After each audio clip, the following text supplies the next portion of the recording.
प्राचीन भारत की पावन धरती विंध्याचल की गहराइयों में रुद्राक्ष के पेड़ के नीचे जन्म लेता है एक दिव्य बालक। वनवासी राशि झुककर नमन करते हैं, पशु पक्षी मौन खड़े हैं, क्योंकि जन्मा है एक योद्धा जिसे रचा है स्वयं महादेव ने। जंगलों की छाया में, नदियों की गूंज में युवा काल नेमी अभ्यास करता है। धनुष, भाला, तलवार उसकी आंखों में ज्वाला है, उसके पसीने में तप है। वो न केवल शरीर से बल्कि आत्मा से बन रहा है योद्धा।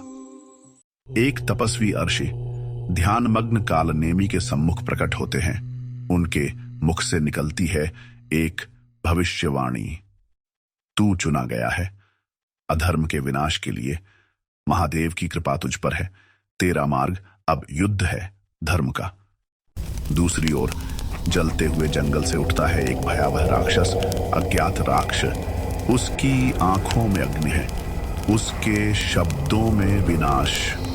वो लाता है अपने साथ क्रूरता, आतंक और अराजकता।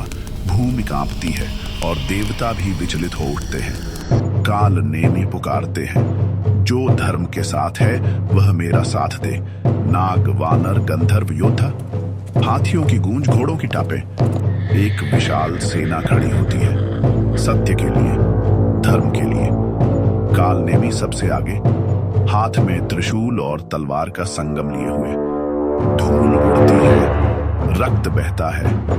काल नेमी अकेले हजारों राक्षसों से भिड़ते हैं। उनकी देह पर भस्म, आंखों में केवल एक उद्देश्य, अधर्म का अंत। युद्ध भूमि गूंज उठती है, हर हर महादेव से। संध्या का समय, गगन में बिजली कड़कती है। काल नेमी और अज्ञात राक्षस आमने सामने खड़े हैं। धरा कांप रही है, दोनों की ऊर्जा से वातावरण जल उठा है। यह युद्ध नहीं, यह धर्म और अधर्म की अंतिम परीक्षा है। काल नेमी आकाश की ओर हाथ उठाते हैं। हे अग्निदेव, मुझे 2 अग्नि अस्त्र। स्वर्ग से उतरती है एक दिव्य ज्वाला, मंत्रों की गूंज, संस्कृत के अक्षर हवा में चमकते हैं। यह है महाशक्ति का आह्वान। अग्नि अस्त्र अज्ञात राक्ष को भस्म कर देता है। वह चीखता है, राख बन जाता है। युद्ध भूमि को आलोकित करता है धर्म का प्रकाश। और काल नेमी शांत अडिग खड़े हैं, धर्म का दीप जलाए हुए। समुद्र की लहरें शांत हैं। काल नेमी युद्ध में थका लेकिन संतुष्ट धीरे धीरे समुद्र की ओर बढ़ते हैं।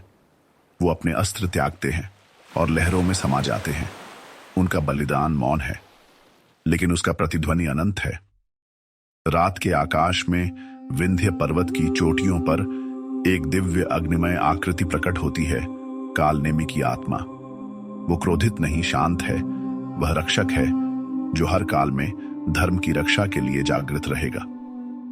आज का युग, लेकिन वही युद्ध एक युवा मंदिर में अखंड ज्योति के सामने प्रण लेता है। जहां अन्याय होगा वहीं मैं काल नेमी बनूंगा।